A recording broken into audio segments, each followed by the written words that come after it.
এই সেই কচু বাটা ইন্সপায়ার্ড বাই ইন্দুবালা। ওনার থেকে ইন্সপায়ার হয়ে আজকে আমি এটা বানিয়েছিলাম। তো তার জন্য আমি এখানে একটা কচু নিয়ে নিয়েছি। এটাকে মাঝখান থেকে ভালো করে কেটে খোসাটাকে ছাড়িয়ে নিয়েছি। ছাড়ানো হয়ে গেলে একটা বাটির মধ্যে জল দিয়ে এটাকে ভিজিয়ে রেখেছিলাম কিছুক্ষণের জন্য। তারপরে একটা ঘষিনি দিয়ে এটাকে ভালো করে ঘষে নিয়েছিলাম। তোমরা চাইলে এখানে এটাকে মিক্সির সাহায্যে বেটে নিতে পারো। তো ঘষা হয়ে গেলে একটা সুতির কাপড়ের মধ্যে আমি কচুটাকে দিয়ে ভালো করে বেঁধে রেখেছিলাম, যাতে যে এক্সট্রা জলটা আছে সেই জলটা যেন বেরিয়ে যায়।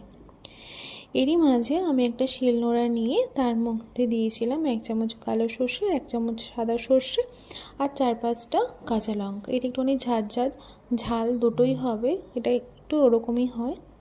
তো বাটা হয়ে গেলে এরপর আমি এখানে নিয়েছি অর্ধেকটা নারকেলটাকেও ভালো করে বেটে নিয়েছি। বাটা হয়ে গেলে বাটিতে তুলে রেখে এবার ওখানে আমি দিয়ে দেবো ঘষে রাখা কচুটা। এটা জল পুরোটা ঝরে গেছে।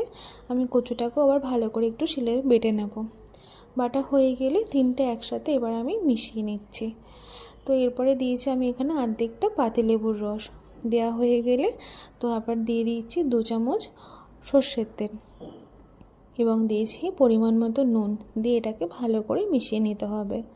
আরেকটা কথা, যদি নারকেল মিষ্টি হয় তাহলে চিনিটা দেবে না, আর যদি নারকেলটা একটু কম মিষ্টি হয় তাহলে তোমরা এখানে সামান্য চিনির ব্যবহার করতে পারো।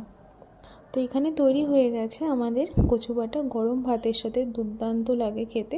তোমরা অবশ্যই বাড়িতে ট্রাই করবে। হতে পারে ওনার মতো হয়নি, কিন্তু চেষ্টা করেছি যাতে ওনার মতো তৈরি করার। কেমন লাগলো অবশ্যই জানাবে।